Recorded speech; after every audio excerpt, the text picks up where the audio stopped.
With Balthazar's death, the Spanish succession collapsed into uncertainty.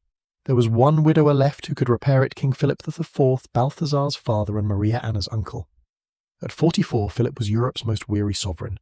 His beard had turned the colour of ash and his eyes had seen too many funerals, too many betrayals disguised as mass. He had buried a queen, a son, and most of his illusions. His counsellors whispered that the only way to preserve the dynasty was to marry again to someone of pure blood, someone close. The logic of lineage can be colder than the logic of love. So it was decided the widowed king would marry his own niece, a girl of 14. The announcement stunned Europe, but hardly surprised it. The Habsburgs had long made marriage an instrument of arithmetic, not affection. In the Escorial, priests justified it as divine providence. What God has joined even by blood, man must not divide. To Philip, Maria Anna was both daughter and sacrament, a promise that his line would not end in shame. To her, he was Uncle King and the embodiment of the life she had been raised to serve. The journey from Vienna to Madrid took nearly a year, a procession of carriages through war-torn landscapes, black-clad courtiers praying the plague would spare them. When she entered Spain in 1649, her arrival was treated like the Second Coming. Cities along the route burned their last wax to illuminate her passage. In the capital, tapestries were hung from every balcony. Fountains ran with wine. But beneath the spectacle an unease coiled like incense smoke. Even the most pious whispered that the family had tempted Providence too often. Their wedding took place in a small chapel outside Madrid. The groom stood beneath a canopy of gold cloth, gaunt and dignified. The bride, veiled in white, looked like a ghost from one of his memories. When the vows were spoken, she trembled not from fear but from the weight of expectation.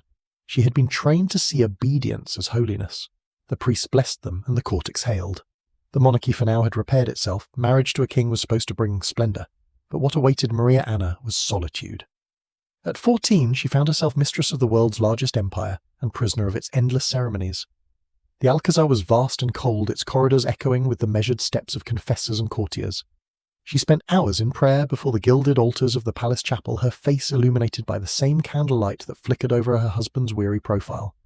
Between them lay not affection's warmth, but dynastic duty, and yet perhaps because both understood their roles too well, a strange tenderness grew. Philip admired her composure. She in turn pitied the sadness behind his crown. The years that followed were a rosary of births and burials. Their first child, Margaret Theresa, arrived in 1651, healthy, bright, and adored. Then came 2 sons who died before learning to speak. Another boy, Philip Prospero, lived long enough for hope to bloom, only to die at age 4. By the time their youngest Charles was born in 1661, the royal nurseries felt more like crypts than cradles. The midwives crossed themselves even before they reached her bedside. Charles survived, but barely. The infant's head was too large, his limbs too frail. He was baptized immediately, as if everyone sensed he would live only by miracle. Courtiers called him El Hechizado, the bewitched, long before superstition turned it into accusation. His mother refused to let him out of her sight, certain that vigilance could succeed where medicine failed. At night, she sat beside his cradle, whispering lullabies in German and prayers in Latin, while outside the palace beggars starved in the streets of a city that had forgotten its own wealth. Spain itself had become a portrait of her child, once magnificent, now fragile, its bones showing through its splendour. Wars had drained its treasure. Colonies rebelled. Trade collapsed. The silver ships that once dazzled the empire now arrived half empty, their crews thinned by disease. Philip, old and exhausted, still ruled by ritual-long processions, endless councils, the illusion of control. Maria Anna watched him grow thinner, his spirit consumed by confession and fatigue. In 1665 the bells tolled again, the same sound she had heard when she first entered Madrid. The king was dying. He asked her to remain strong for their son, to guide Spain through the chaos that would follow. "You must be the firmness I have lost," he told her, his hand trembling in hers. She nodded, though her heart recoiled at the thought. She had never wanted power. Now it was being placed upon her like a crown of iron. When Philip IV died in September, the city fell into mourning. Black banners hung from every church tower.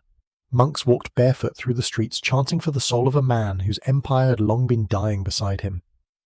In the royal chambers, the widowed queen, not yet 30, knelt beside her son's bed. The boy king slept fitfully pale, as wax, oblivious to the empire he had inherited.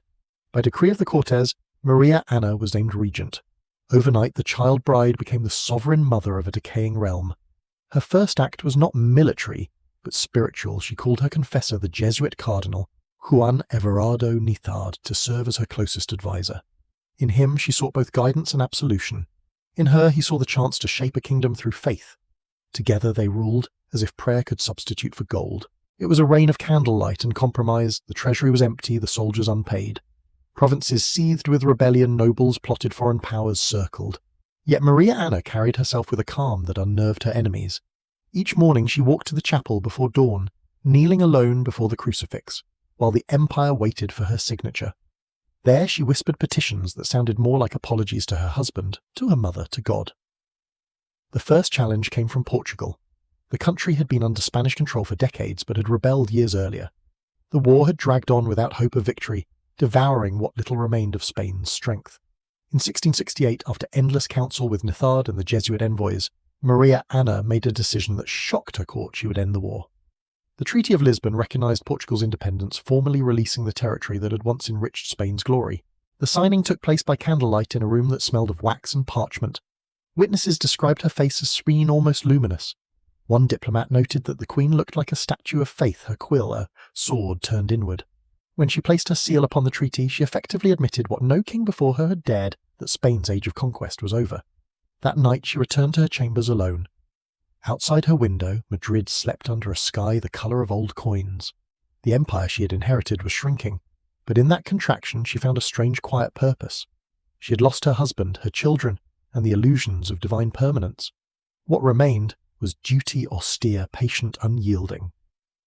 Maria Anna of Austria had entered Spain as a child of promise and stayed to witness its twilight. In the silence of her prayers, she could almost hear the echoes of her ancestors' voices that had once believed blood could outwit time. Now she knew better. Blood decays, empires fade, but sometimes amid the ruins one woman's resolve can hold the last shape of grace. When the boy king was carried through the corridors of the Alcazar for his coronation blessing, courtiers whispered that he looked more like an icon than a child, pale, motionless, too sacred to touch. The attendants moved in silence as though afraid that sound itself might fracture him. His name was Charles II of Spain, but the people would come to know him by another El Hechizado, the Bewitched. Even at 4, his fragility was astonishing. His head was too large for his body, his jaw jutted forward so far that he could not close his mouth completely. The royal physicians muttered of divine mystery, refusing to admit what they saw, a dynasty collapsing inward on itself. For centuries the Habsburgs had believed that purity of blood was power. Now that same purity had turned to poison. By modern reckoning, Charles's inbreeding coefficient, the mathematical measure of shared ancestry, was nearly double that of a child born to brother and sister. Generations of uncle-niece and cousin marriages had not merely thinned the line, they had folded it. The genome of empire had become a loop.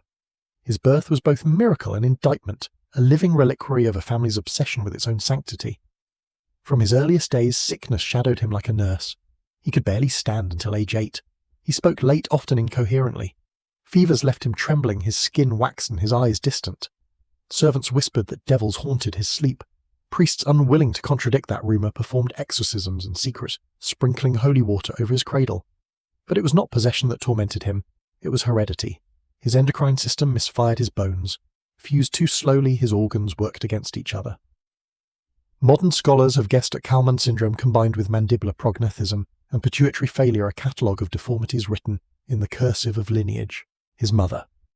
Maria Anna watched with a devotion equal parts faith and fear. Widowhood had stripped her of affection, but not of purpose. She rose each morning before dawn, praying before the same crucifix where her husband had once begged forgiveness for Spain's debts. When she knelt now, her petitions were smaller and more desperate, that her son might live through the week, that his lungs might hold, that his limbs might grow strong enough to bear a crown. The palace around them decayed like a reflection of the child it sheltered. Once grand marble floors now wept with damp. The air smelled of dust and incense. Candles burned low in corridors where no one dared open the shutters, not for light but to hide the cracks. Courtiers called it the architecture of fatigue. Every ceiling fresco seemed to sag beneath the weight of memory. At first, Maria Anna ruled through others. The Jesuit confessor Cardinal Nithard became her closest advisor, and to the grandees of Spain her most convenient scapegoat. They despised his foreign birth and the quiet discipline of his counsel. But the Queen Regent clung to him as a drowning woman clings to prayer. His letters survive, still stained with the wax of sleepless nights' reminders that in a kingdom where silver ran out and harvest failed, she tried to balance both conscience and survival.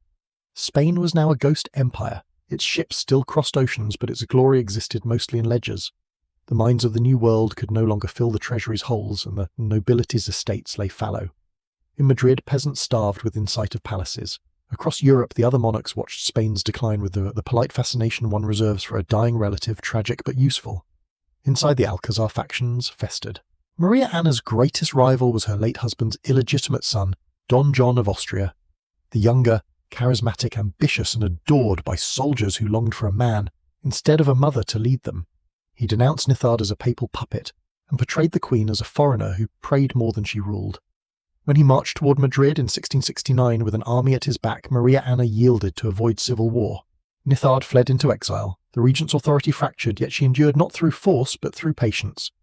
Charles, meanwhile, grew into adolescence without truly becoming an adolescent. He remained frail, childlike, prone to fits of confusion and melancholy.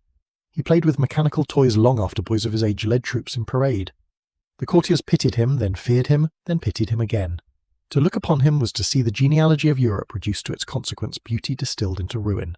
When he turned 14 in 1675, Maria Anna declared him of age, a symbolic gesture that fooled no one.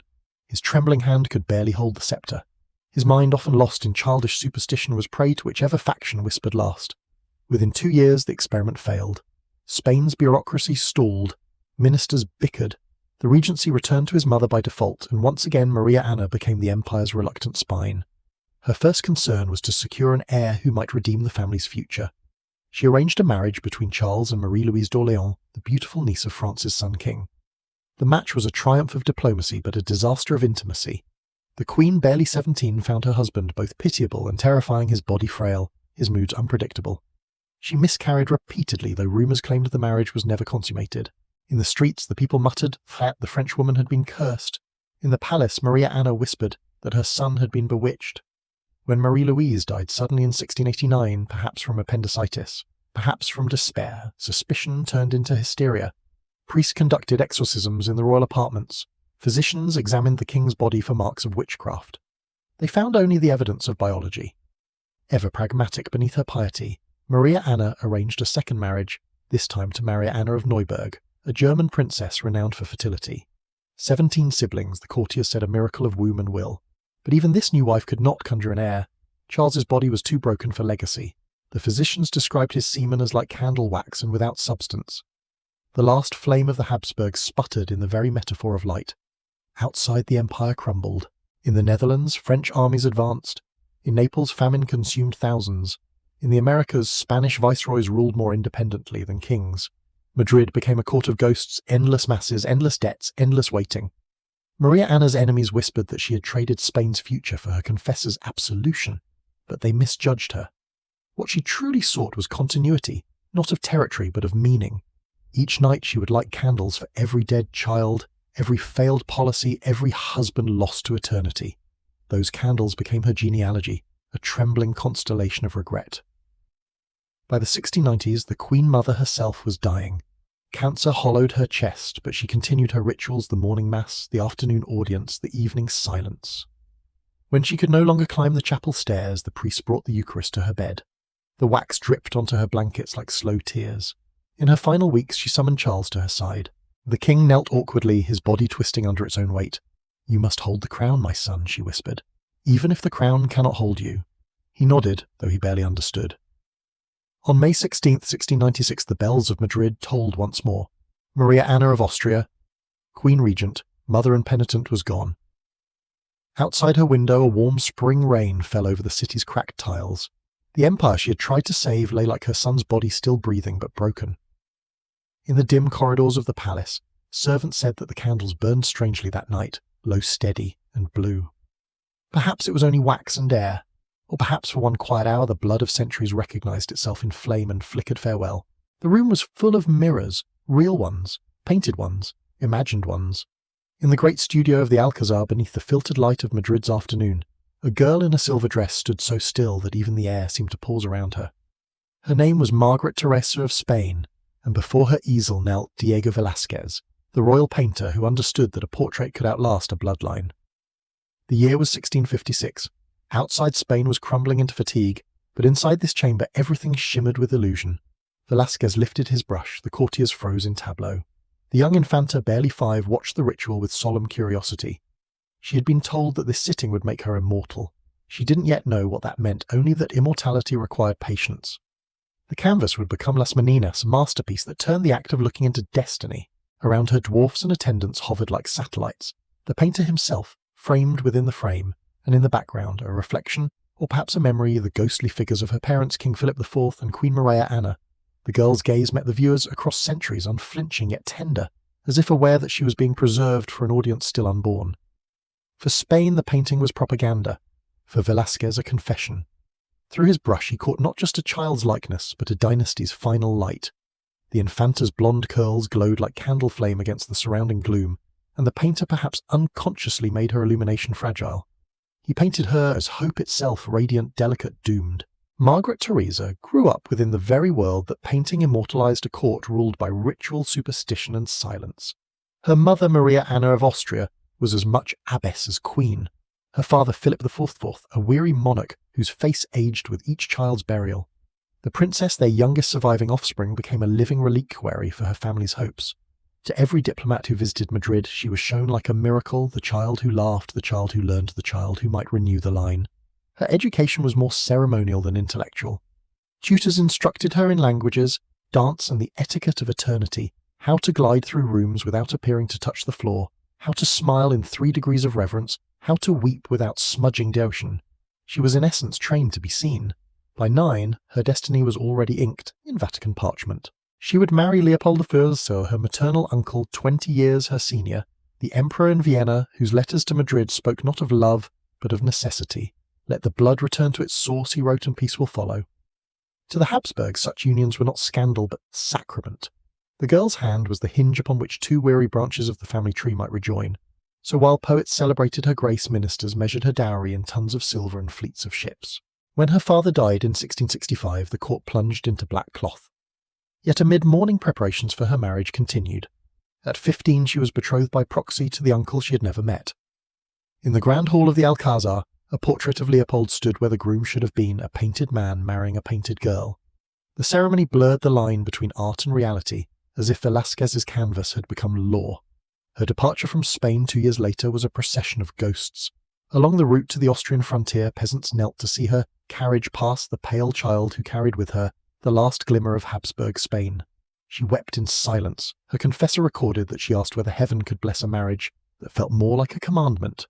In Vienna, Emperor Leopold awaited her with solemn courtesy. He was a musician and a scholar, a man more comfortable among books than battles. When he first saw his young bride step from the carriage, he bowed deeply, an act of reverence that softened the chill of protocol. Against expectation, affection bloomed. He called her Gretel, a tender diminutive unheard of in Spain. She, shy but perceptive, wrote to her mother that the emperor looks upon me not as property but as prayer. Their wedding in 1666 was a triumph of ceremony and denial. The capital flamed with torches, choirs thundered hymns, processions wound through streets strewn with roses. Yet beneath the music lay an unspoken dread that this union, meant to heal centuries of inbreeding, might instead deepen its curse. The years that followed were brief and luminous. Vienna adored its new empress, her youth, her laughter, her delicate attempts to replace Spanish stiffness with warmth. Portraitists across Europe painted her as a saint of continuity, pale, golden-haired, surrounded by angels and allegories of fertility.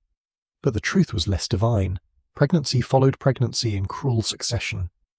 Between the ages of 15 and 21, Margaret Theresa endured 6 confinements. Each left her weaker, her face sharper, her body more translucent. Courtiers spoke of her ethereal beauty, but physicians saw what that phrase disguised: exhaustion. Perhaps thyroid disease, the slow unraveling of a body overburdened by lineage. Still, she fulfilled every duty. When her first daughter died in infancy, she wrote home to Madrid, "If God demands children to fill heaven instead of the throne, I must not grieve." The words are saintly. The ink historian's note was blurred by tears. Leopold, often away with armies or councils, sent music to her chamber sonatas, written in her honour, performed by candlelight so faint that the notes seemed to rise from darkness itself. They were love letters in sound, fragile and melancholy. In the spring of 1673, expecting once more, she fell ill. The court doctors prescribed the usual rituals, bleeding relics, novenas. Nothing helped. Her body, already transparent with fever, began to fail. On March 12th, she gave birth prematurely. The infant lived only hours. The next day, the Empress of the Holy Roman Empire, the girl once painted in silver light, exhaled her last breath. She was 21. Leopold wept openly, an act shocking for an emperor. He ordered her rooms sealed as they were, her letters preserved, her portraits draped in black. Vienna's bells tolled for 3 days, their echoes carried down the Danube like requiems. Centuries later, visitors still stand before Las Meninas, drawn to this child's gaze that crosses time like a beam of mercy. They rarely remember her name or her fate or the illness that took her at 21. Yet they feel something, the soft gravity of her eyes, the quiet authority of innocence. Art had kept its promise. The girl is still standing in her silver dress, her hand poised as if mid-breath, the painter immortalizing not just her face but the brief shimmer of a dying dynasty. The light that falls upon her hair is the same that burned in the candles of her funeral. It is the light of Spain's last morning golden, fading unforgettable. In Vienna's Hofburg Palace, the halls still whispered her mother's name. Every echo, every portrait, every candle that guttered on the gilt-framed walls seemed to say, "Margareta Theresa." And into that ghost of a woman stepped her daughter, a pale child, with her mother's golden hair and her father's anxious eyes. Marie Antonia of Austria, born in 1669, never met the mother who gave her life and lost her own in the attempt. From the first breath she took, she was a continuation, not a person, but a promise. She grew up surrounded by images of Margaret Theresa, canvases, miniatures, engravings. In each one the empress looked serene, immaculate, impossibly alive. The child would trace the outline of that painted face and whisper, "Mutter," though she had no memory of the voice. Her father, Emperor Leopold of Thussos, loved her as best he could with distance and prayer. He remarried twice, producing new empresses, but few surviving heirs. Around the imperial cradle, ministers and priests whispered their calculations. Maria Antonia was not merely his daughter. She was a potential bridge to Spain, to the fading empire of her grandfather Philip IV. Her bloodline ran straight through the web of Europe's inheritance crisis, and that made her precious and dangerous. As a child, she was paraded in portraits sent across the continent. Painters depicted her with serene eyes draped in velvet and lace, holding a small globe or a branch of lilies, symbols of purity, piety and dominion. The captions beneath proclaimed her hope of the Habsburg house, yet the real girl behind the stillness of those images was restless. Her tutors complained of her questions. Why must God choose blood to measure holiness? Why do men pray to saints yet fear women's bodies? Her stepmothers offered instruction rather than affection. Empress Claudia Felicitas died young. Eleanor Magdalene III was devout and cold, more confessor than parent. Court life moved in endless liturgical circles, mass procession, meal repetition, until Maria Antonia began to feel as if she were already embalmed in expectation. By her adolescence, Europe had decided her fate. Spain's King Charles II, her sickly uncle and last male Habsburg, was childless, and all the great courts of Europe looked toward Vienna. If Maria Antonia married wisely, her son might inherit both empires. She was 16 when the plan was sealed. She would wed Maximilian II Emmanuel, Elector of Bavaria, a prince ambitious enough to gamble his future on a woman's womb. The wedding of 1685 glittered like theatre. Vienna's carillons rang, choirs sang, and the city pretended to forget the shadow of its own decay. The bride appeared fragile and luminous, her waist cinched to a whisper, her face painted to disguise exhaustion. The courtiers cheered, the physicians frowned. She was already coughing blood. In Munich, her new home felt both splendid and suffocating. The Bavarian court was smaller, less reverent, more suspicious. Her husband, charming, restless, militarily gifted, found her piety confining. He admired her beauty, but tired quickly of her melancholy and her constant illness. His attention strayed, her loneliness deepened. "I am married to Europe, not to a man," she wrote in a letter to her governess. "And Europe is cruel." The pregnancies began almost immediately, as if history itself were testing her endurance. The first ended in stillbirth. The second child, a boy, lived only a day. Afterward, she fell into fever and delirium, whispering prayers in Spanish, though she had not spoken it since childhood. Servants crossed themselves when they passed her door, calling her La Maldecida, the cursed one. To recover, she was sent back to Vienna in 1691, her body frail but her will unbroken. The city that had once celebrated her as the hope of the Habsburgs now greeted her with caution. Her stepmother, Empress Eleanor, saw in her return the echo of Margaret Theresa's tragedy. The physicians forbade another pregnancy. God, however, had other plans. In late 1791, she conceived again. Her letters from that winter read like fragments of a confession. "If my body breaks, let it be the payment for peace. Let this child live longer than his name. I have seen the portraits of my mother and grandmother. All our faces end the same way in wax." She gave birth in July 1692 to a boy, Joseph Ferdinand, small but strong, with her pale hair and her father's eyes. Vienna rejoiced and Europe held its breath. Here finally was the child who might inherit Spain, Austria, and the dream of a unified Catholic empire. For the first time in decades, the Habsburgs looked toward the future instead of the grave. Maria Antonia did not share their optimism. Fever came quickly. Her wounds refused to heal. Infection spread through her body like an old prophecy fulfilling itself. As the bells of the Augustiner Kirche rang in celebration of her son's baptism, she lay in bed drifting between delirium and prayer. "Do not paint me again," she murmured to her attendants. "There are enough portraits already." On December 24th, 1692, Christmas Eve. The same night her grandmother Margaret of Austria had been born more than a century before Maria Antonia died at 23. The candles at her bedside guttered and went out one by one as if following instructions. Her husband returned to Munich with the infant heir, already planning new wars. The body of his wife, embalmed and wrapped in white silk, was sent back to Vienna. They buried her beside her mother and grandmother in the imperial crypt, 3 generations of women bound by duty and decline. The baby Joseph Ferdinand lived less than 7 years. His death would ignite the War of the Spanish Succession, ending the dynasty that had tried for 2 centuries to purify its blood and instead had distilled its extinction. In the years that followed, copies of Maria Antonia's portraits circulated across Europe, painted smiles, unblemished skin, the illusion of triumph. None hinted at the truth, the coughing fits, the prayers, scribbled in trembling ink the despair of a young woman watching herself fade into history's arithmetic. If she could speak from those frames, she might whisper what every Habsburg woman eventually learned, that beauty is not salvation, and the heir that a bloodline obsessed with immortality always breeds its own ghosts. When the bells of Vienna tolled in February 1699, the sound was small, as if Europe itself exhaled instead of mourning. The child they rang for, Joseph Ferdinand of Bavaria, was only 6 years old. To courtiers, he was the promise reborn, the boy destined to heal the Habsburg wound, to unite Spain and Austria once more, to restore meaning to all that blood. But influenza, or perhaps the frailty inherited from centuries of ancestral mirrors, carried him off before dawn. The death was so quiet that his nurses thought he was only sleeping. By the time the city woke, the great project of the dynasty had ended, with the soft sigh of a dying child. Across Europe, monarchs opened maps and sharpened pens. The boy's death shattered the fragile balance of inheritance that had held for a generation.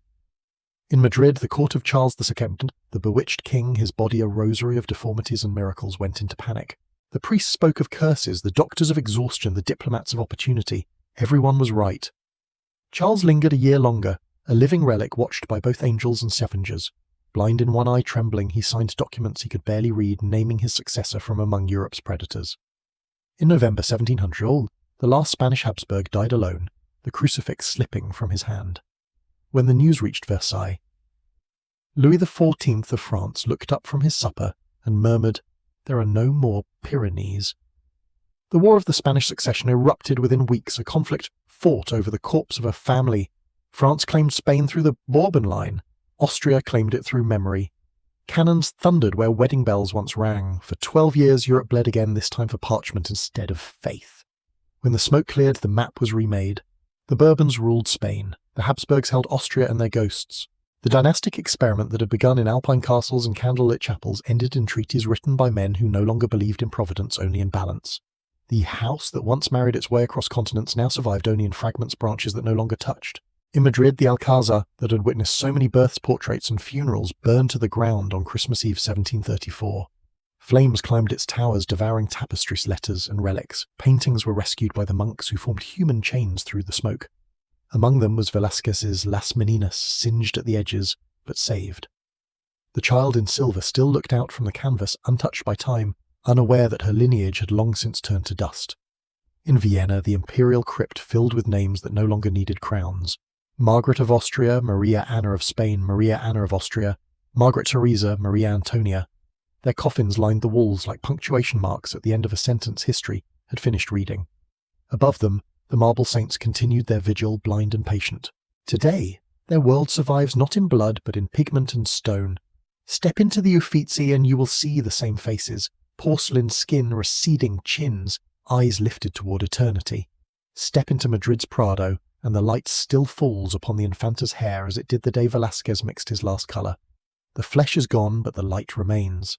Art faithful where blood was not has preserved what time intended to erase. It remembers the tremor of silk, the hush of devotion, the way candlelight bends before prayer. It remembers the empire's most dangerous illusion, that lineage could triumph over entropy. And yet paradoxically, through art, the illusion achieved a kind of truth. Because what endures is not their rule, but their reflection. Their faces survive in oil and marble, their prayers in archives, their failures in every cracked fresco. The Habsburg story is not one of cruelty or glory alone. It is the anatomy of inheritance, the human attempt to immortalize order in the language of blood. Every dynasty dreams of permanence. Every dynasty dissolves in its own perfection. Spain's Habsburgs simply completed the circle first. In the end, history is a quiet museum. Visitors move softly between portraits. The air hums faintly with dust and memory. A guide's voice fades. A light shifts. Somewhere the Infanta still stands beneath her halo of silver surrounded by mirrors and ghosts. The candles that once illuminated her world have burned out, but the gallery light endures clean electric indifferent. The stones remember. The names fade. The art endures.